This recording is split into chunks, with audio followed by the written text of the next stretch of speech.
Paz do Senhor. Para você que é novo por aqui, eu sou a diaconisa Tânia Anjos, professora de Escola Bíblica Dominical. Estamos iniciando nesse segundo trimestre das lições bíblicas da editora CPAD, a classe dos jovens, que tem o tema O cuidado de Deus com o corpo de Cristo, lições da carta do apóstolo Paulo aos Coríntios para os nossos dias. O comentarista desse trimestre é o pastor Natalino das Neves. A lição de hoje é a lição 2, que tem o tema Ação de Graças pela Igreja de Corinto. Texto do dia: sempre dou graças ao meu Deus por vós, pela graça de Deus que vos foi dada em Jesus Cristo. 1 Coríntios capítulo 1, versículo 4. Síntese: a oração de Paulo em favor dos coríntios era uma forma de revelar seu amor a eles, vai mostrar a preocupação que ele tinha por aqueles membros daquela igreja. E aqui é para você, professor, focar nesses objetivos que eu vou explicar mais para frente o porquê. Expor a saudação de Paulo nas primeiras cartas aos Coríntios, mostrar o contentamento de Paulo pelas obras de Cristo na vida dos coríntios, ressaltar que a igreja em Coríntio era marcada pelos dons espirituais. Você tem que focar nesses 3 objetivos, ok? O texto bíblico é 1 Coríntios capítulo 3, versículo do 1 ao 3, 1 Coríntios capítulo 6, versículo 16 ao 20, que eu vou já daqui a pouco falar um pouco sobre isso. Vamos ler a introdução? Ao iniciar a carta, Paulo faz a saudação iniciais com sabedoria, de forma fraterna, agradecendo a Deus pela vida dos coríntios. O amor do apóstolo pela igreja fala mais alto que a sua insatisfação com alguns comportamentos internos dos crentes. Antes de tratar os problemas, o apóstolo registra uma característica da igreja em Coríntios: a abundância de dons espirituais. Isso é muito positivo. Aqui vamos falar do texto bíblico que eu estava querendo falar logo no início. Se você, professor, focar no texto bíblico, você vai se perder. Porque eu não sei se foi um erro de redação, eu não sei o que aconteceu, mas não bate com a lição. Porque 1 Coríntios capítulo 3, do versículo 1 ao 3, é tema da lição 6. Então, se você se aprofundar nesse tema, nesse texto, que vem falar: e eu, irmãos, não vos pude falar como espirituais, mas como carnais, como meninos em Cristo, com leite vos criei e não com manjar, que é tema da lição 6, que vai falar dos crentes ali que eram mundanos, que não tinham um crescimento espiritual, né? Então vem falando da sua natureza decaída e tal. Então, se você se aprofundar, vai sair fora da lição. Não é o tema dessa lição. Deveria estar no 1 Coríntios capítulo 1, que é o tema todo dessa lição. Mas eu não sei o porquê que eles colocaram isso. Se você ficar falando nesse texto, quando chegar a lição 6, e você pode observar isso na sua revista, vai tratar sobre esse assunto. Entendeu? Então, eu aconselho, como professor de Escola Bíblica Dominical, não focar no texto bíblico. Assim também como a outra referência que eles colocaram, que é 1 Coríntios capítulo 6, do 16 ao 20, que é tema da lição 10. Você pode observar isso na sua revista, tá? Ou não sabeis que quem se junta com meretriz faz-se um corpo com ela? Está falando de prostituição, de pecados, porque como em Corinto a prostituição era algo muito normal, visto como normal. Eles achavam que se eles se deitassem com uma prostituta, uma coisa não tinha a ver com a outra. Quer dizer, a minha carnalidade não afeta a minha vida espiritual. E sendo que ele vem explicando, se você se deitar com uma pessoa, você se torna um. Assim como você em Cristo é um só. Então, ele vai falar sobre isso, né? Quem se une com a prostituta forma um só corpo com ela, e o que se une com o Senhor é um espírito com ele. Isso é tema na lição 10. Professor, conselho de professora que eu estou te dando: não se aprofunde dentro desse texto, tá bom? Fique dentro dos objetivos que está sendo falado logo no início dessa revista. Aqui, no primeiro tópico, a saudação de Paulo à igreja de Corinto, a igreja de Coríntios. Vamos lá.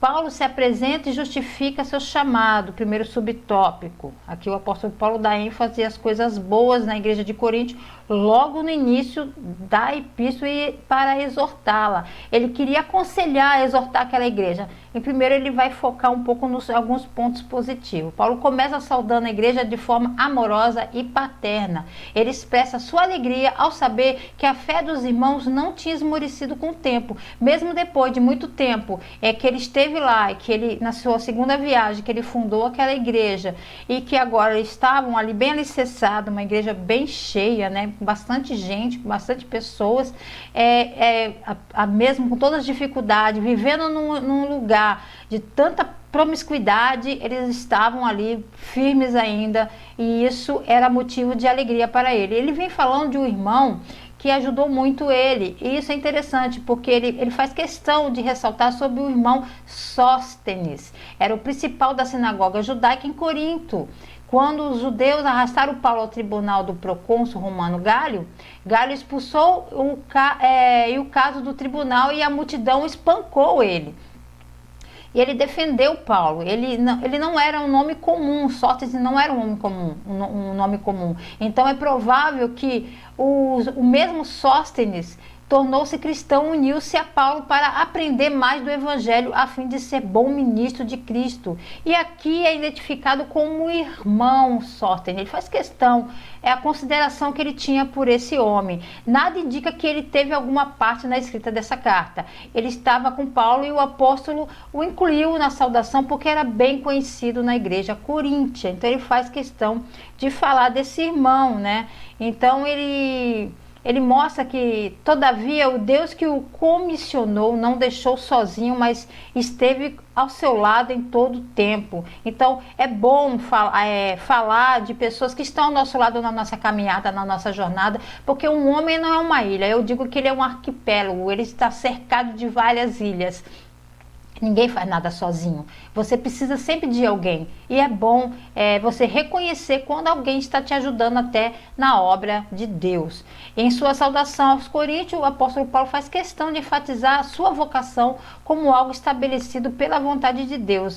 Como nas outras cartas, o apóstolo faz questão de defender seu apostolado e a origem divina do seu chamado, que não foi por mãos humanas, mas pela mão de Deus.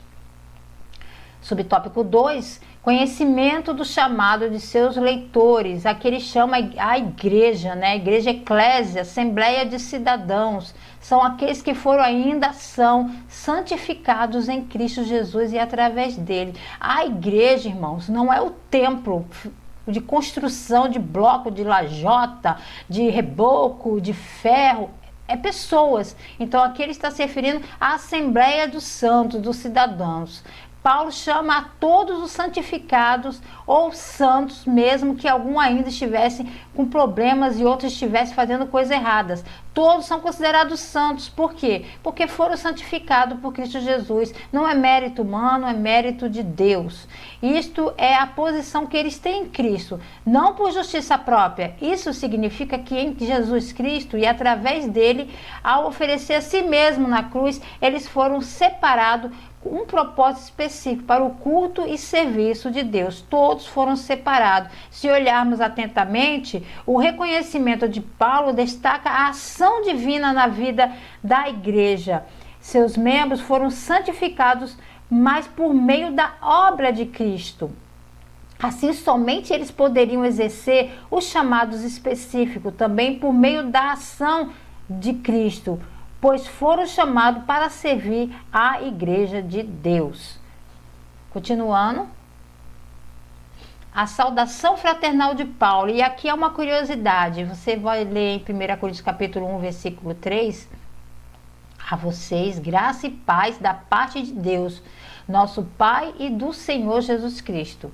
Essa é a saudação habitual de Paulo das igrejas. Se você ler todas as epístolas de Paulo, você vai ver essa mesma saudação. Graça é uma das palavras mais repetidas pelo apóstolo Paulo em suas epístolas. Ela combina uma variação de saudação, porque os gregos, eles tinham o hábito de saudar uns aos outros com gratia. Gratias que é graça. Charis significa em grego graça e hebraico shalom, que significa paz. As palavras graça e paz aumentam a mensagem da cruz para gregos e judeus, pois a graça era uma saudação grega comum e a paz era uma saudação judaica também comum. Para Paulo, tudo na vida cristã começa e se sustém pela graça. Ele vê a si mesmo como alguém salvo pela graça e chamado para o apostolado pela graça. O termo expressa mais do que a ausência de luta, representa a prosperidade integral do ser humano, em especial e espiritual. Portanto, a graça e paz seriam muito benéficas na situação da tensão e conflitos que a igreja de Coríntios vivia.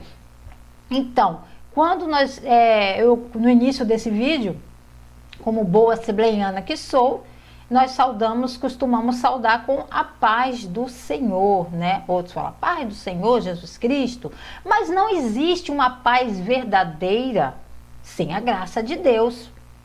Se pararmos para analisar, a paz do Senhor, mas sem a graça, então nós precisamos da graça. É através da graça de Jesus Cristo, que veio em homem, que veio trazendo essa graça para nós, é que nós temos paz com Deus, não é verdade? Então, essa graça, que essa gratia, né, que é uma benevolência, mercê, estima ou um favor que se dispensa ou recebe, tinha grande significado naquela cultura, pois ela remete à livre dádiva de Deus em Cristo, representa a prosperidade no ser humano integral, especial a sua prosperidade espiritual, principalmente a prosperidade espiritual. Então o apóstolo conhecia muito bem o efeito dessa graça diante das dificuldades e injustiças que a igreja passava por amor ao evangelho. Tópico 2. Paulo dá graças a Deus pela obra de Cristo na vida dos coríntios. Paulo era grato pela convenção dos coríntios. Paulo não esquece de dar graças a Deus, e é foco esse, Deus. Ele está agradecendo a Deus e agradece a convenção dos coríntios.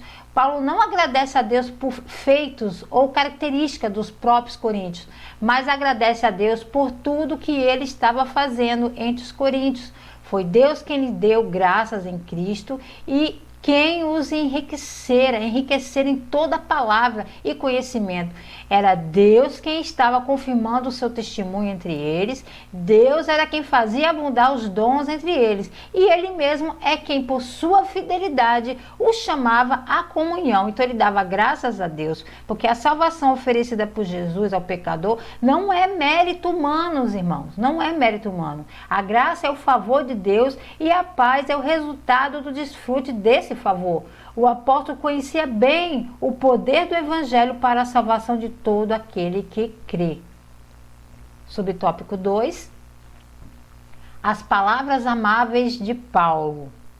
Paulo estava convencido de que até os coríntios, contaminados pelo pecado, seriam irrepreensíveis diante do Senhor. Ele acreditava, sim, que haveria uma mudança entre eles. Essa irrepreensibilidade não se refere a obras dos coríntios, mas ao seu posicionamento em Cristo, sua justificação. Irrepreensíveis, literalmente inacusáveis, sabendo que Jesus pagou o preço pelos nossos pecados e por isso devemos andar digno de sermos chamados de filhos.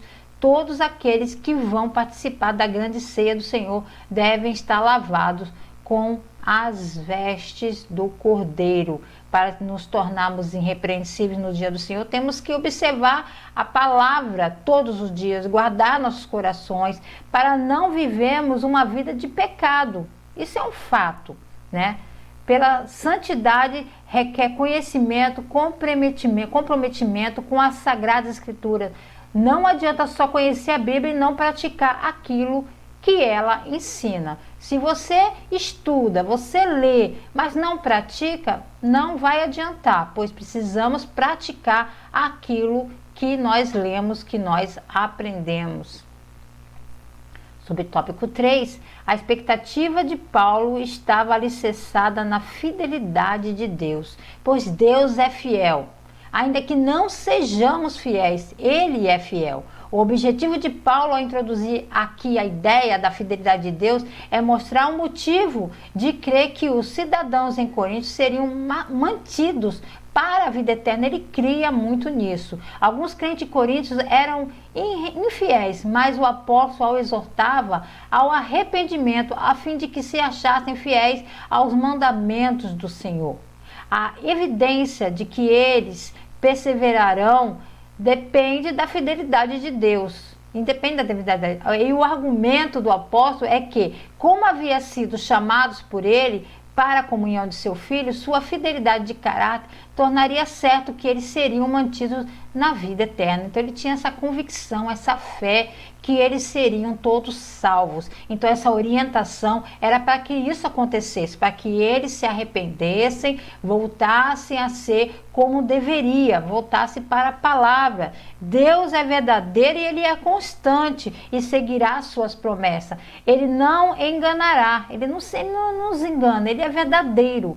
Ele não promete e depois falha na sua execução. Ele não começará nada que Ele não aperfeiçoará e terminará. Isso é um fato. Então, Paulo tinha essa consciência que eles conseguiriam chegar até o final, até o dia que Jesus viesse buscá-los, que eles estivessem irrepreensíveis.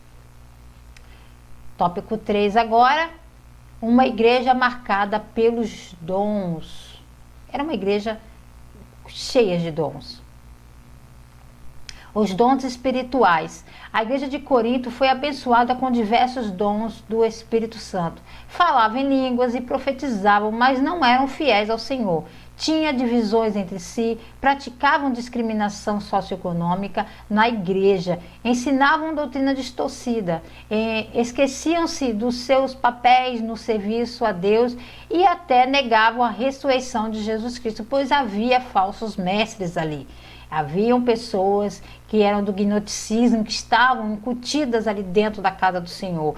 Então, ele vem falando aqui em 1 Coríntios capítulo 1, versículo 7, não vos falte nenhum dom, porque não faltava nenhum dom. A cidade era rica e eles eram ricos em dons também. O problema da igreja de Corinto era como utilizar os dons e como discernir os verdadeiros dons. Uma das primeiras reações dos leitores da carta aos Coríntios é: como Deus pode conceder dons espirituais a uma igreja carnal e com muitos problemas morais? Essa é uma pergunta que até os dias atuais pessoas fazem. Como é que pode uma pessoa ter aquele dom e ela é uma pessoa carnal, né? A má administração dos dons fez com que aquelas pessoas, mesmo sendo dotadas de dons espirituais, não se tornaram espirituais, mas precisamos permitir que o Espírito Santo nos conduza à maturidade cristã. Faltou maturidade cristã, essa que é a verdade. Ser maduros para aplicá-los no devido fim, que é a edificação do corpo de Cristo. Todos os dons são para isso, para a edificação dos membros do corpo, para o reino, para o serviço, para ganhar almas para o reino, não é para o benefício próprio. Quando se é usado dessa forma, são consideradas pessoas imaturas. Do contrário, mesmo tendo muitos dons, não passaremos de crentes imaturos e carnais, e sem entendimento criaremos confusões como as relatadas na igreja de Corinto. Porque essa distinção quem faz são os homens, irmãos. Os homens que fazem distinção de quem é super poderoso em dons. Isso é coisa humana. Isso é coisa humana. Pelos frutos conhecereis. Ele fala isso. Pelos frutos conhecereis. Nós temos que ver o fruto, né? Temos que observar os frutos. Mas as pessoas muitas vezes não observam o comportamento de determinadas pessoas. O dom não é para benefício próprio, não é para ganhar dinheiro, nada disso. Ah, se fulano não estiver lá, eu não vou. Esse tipo de situações que ocorreram naquela época e ocorrem nos dias atuais. Os dons espirituais não definem nossa espiritualidade. Eu aprendi há muitos anos atrás com um determinado pastor, quando eu fiz esse questionamento, quando eu via uma pessoa que estava profetizando, se estava sendo usada por Deus, e essa pessoa tinha um comportamento que não batia, que eu achava assim, na minha visão, né? Eu julgando, eu não concordava com o que eu via. Eu achava muito contraditório determinadas coisas que eu observava. E esse pastor falou assim que nós somos como ponte. Nós costumamos falar que somos vasos. Ele me deu um exemplo como uma ponte, porque na ponte passa carro, carroça, pessoas andando a pé, pessoas de bicicleta. Então nós somos uma ponte, não pertence a nós. Esses dons não pertencem a nós. É um presente para ser usado para a obra, mas muitas pessoas fazem mau uso dela. Mas naquele grande dia, é aquela palavra que Jesus disse: Senhor, mas nós profetizamos, nós fizemos acontecer, apartai-vos de mim que eu não vos conheço. Porque não adianta, você pode ganhar o mundo inteiro e perder a sua alma. As coisas têm que andar no equilíbrio, não para se ensoberbecer, nada disso. Os dons espirituais não definem nossa espiritualidade. Os dons espirituais são importantes para a igreja, mas a nossa transformação em Jesus Cristo é evidenciada pelo fruto do Espírito, que nós já estudamos isso em Gálatas 5:22. Tá? Por isso não se engane, para identificar se uma pessoa tem maturidade espiritual, observe seus frutos no dia a dia, são testemunho que o mundo vê, que nós vemos. Então a pessoa tem que dar testemunho daquilo que está pregando, que está vivendo. 3, os dons são capacitações para o serviço. Os dons são dádivas, irmãos, são presentes que Deus graciosamente concede à igreja. Essa capacitação que foi dada, ele falou que seria revestida lá em 1 Coríntios, lá em Atos, quando houve a descida do Espírito Santo, esse revestimento de poder, é uma capacitação para a obra de Deus. Era necessário que o Consolador viesse e fizesse isso em nossas vidas. Então, os dons são dádiva de Deus, que eles concedem à igreja para a sua edificação e para ajudá-la no cumprimento da grande comissão. Temos que entender que o dom é uma ferramenta que o Senhor nos dá para que possamos usá-la para evangelizar e ajudar, socorrer os irmãos. Jamais pode ser usado como orgulho ou soberba porque os dons são para servir o reino. Os dons devem ser usados como base no amor. Os dons não podem ser para me engrandecer. A base é o amor. Então você vai ver, observar que é por isso que talvez seja que o motivo que Paulo inclui o capítulo 13 entre o 12 e o 14 desta carta. Os dons são recebidos para serem usados na vida da igreja. O apóstolo aconselha suas cartas a fazer uso da humildade, porque a pessoa que tem um dom, ela tem que ter humildade. Se a pessoa for usada em profecia, não é ela, é Deus que está usando, ela é um instrumento. Ela pode falar algo hoje e depois não falar nem mais. E as pessoas começam a elogiar. Se a pessoa não tiver um pouco de humildade, ela vai se engrandecer. Eu faço, eu aconteço. Não, você é um instrumento de Deus. O apóstolo aconselha suas cartas que haja humildade no uso dos dons e adiante adverte sobre o perigo de usá-las para projeção pessoal. Isso é um perigo. Deus deu gratuitamente diversos dons para serem compartilhados na igreja, trazendo mais benefício quando completado entre si. Eu tenho um dom de profetizar, a outra tem um dom de discernimento, um tem um dom não sei do que, e assim vai. E todos se juntam e há uma união, um complemento desses dons para o benefício da obra do Senhor, para a edificação da igreja. Portanto, toda autoavaliação não deve ser feita na comparação com as demais pessoas, cada um. Nós somos uma diversidade de pessoas, de povos. Então, nós não podemos fazer comparações em questão de como um é usado em determinados dons, mas avaliando qual a contribuição dada para a totalidade dos dons concedidos à igreja de Cristo, pois isso o apóstolo compara a igreja com o corpo. Por isso que ele compara a igreja com o corpo. Paulo dá graças pelos dons que se manifestam entre os coríntios, mas adverte que devem ser usufruídos para o bem comum. Isso ele vem advertindo porque era o que estava ocorrendo. Conclusão aqui, a maneira que o apóstolo inicia a carta a uma igreja com tantos problemas, como a igreja de Coríntios, é um bom exemplo de como tratar os assuntos complexos de forma positiva. Ele vem realmente, o apóstolo Paulo vem, ele focando nos pontos positivos e alertando para o uso desses dons. Isso ele vem fazendo. Paulo, enquanto dá graças, alerta seus destinatários que é necessário manter a fidelidade até o dia do Senhor. Por fim, ele introduz um assunto que aprofundará mais tarde os dons espirituais. Ele vai discorrer isso no decorrer das suas epístolas, que não definem grau de espiritualidade e são concedidos para o serviço e o bem comum da igreja. Paulo deixa claro que um dos objetivos da sua carta era dissipar aqueles conflitos e o comportamento que não condizia com a vida cristã. Quero desde já agradecer ao Senhor por mais uma aula. Espero que você, professor, consiga discorrer bem esse assunto e lembre-se aquilo que eu disse no início. Não foque no texto bíblico, tá bom? Que são tema de lições 6 e lição 10. Foque dentro do texto do capítulo 1 de 1 Coríntios e tenha uma boa aula. Deus abençoe você, a sua classe. E em nome de Jesus, querendo o Senhor, nos vemos na próxima aula. Fiquem na paz do Senhor Jesus.